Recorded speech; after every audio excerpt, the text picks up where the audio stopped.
M സ്വരാജിനെതിരെ സമൂഹമാധ്യമത്തിൽ ഒരു പ്രചരണം നടക്കുന്നുണ്ട്. പ്രളയമുണ്ടായപ്പോ കവളപ്പാറയിൽ സ്വരാജ് പോയിരുന്നില്ല എന്ന് ഇന്ന് പി വി അൻവറും ആ ആരോപണം ഉന്നയിച്ചു. നമുക്കതൊന്ന് കേട്ടുവരാം. ഒരു പ്രളയമുണ്ടായല്ലോ നിലമ്പൂരിലല്ലേ, തലകുത്തി മറിഞ്ഞല്ലോ.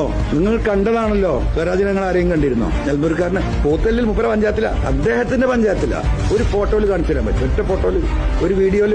പക്ഷെ അത്ഭുതപ്പെടുത്തിയൊരു കാര്യം, മുൻ MLA അദ്ദേഹം പത്രക്കാരോട് പറഞ്ഞപ്പോൾ എന്തോ പറഞ്ഞു.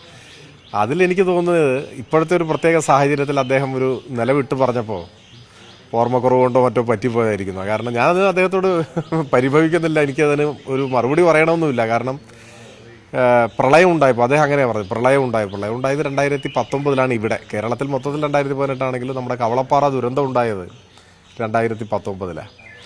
കവളപ്പാറ ദുരന്തം എന്ന് പറഞ്ഞാൽ എൻ്റെ സ്വന്തം നാട്ടിലാണ്. ഞാൻ ദീർഘകാലം ജീവിച്ചത് ഈ കവളപ്പാറയുടെ 1-2 കിലോമീറ്റർ മാറി ഞെട്ടിക്കുളം, അവിടെയാണ് ഞാൻ ജീവിച്ചത്. ആ ദുരന്തം ഉണ്ടായ സന്ദർഭത്തിൽ ഞാൻ മറ്റൊരു നിയമസഭാ മണ്ഡലത്തിലെ MLA ആയിരുന്നു. പക്ഷെ ഭാഗ്യവശാൽ ആ സമയത്ത് അവിടെ തൃപ്പൂണിത്തുറയിൽ അത്തരത്തിലുള്ള കെടുതികളൊന്നും ഉണ്ടായില്ല. അതുകൊണ്ട് തന്നെ എനിക്ക് വരാൻ വളരെ അനുകൂലമായ സാഹചര്യമായിരുന്നു അർത്ഥത്തിൽ. അവിടെ ഉണ്ടെങ്കിൽ നമ്മൾ അവിടെയും നിൽക്കേണ്ടി വരുമല്ലോ.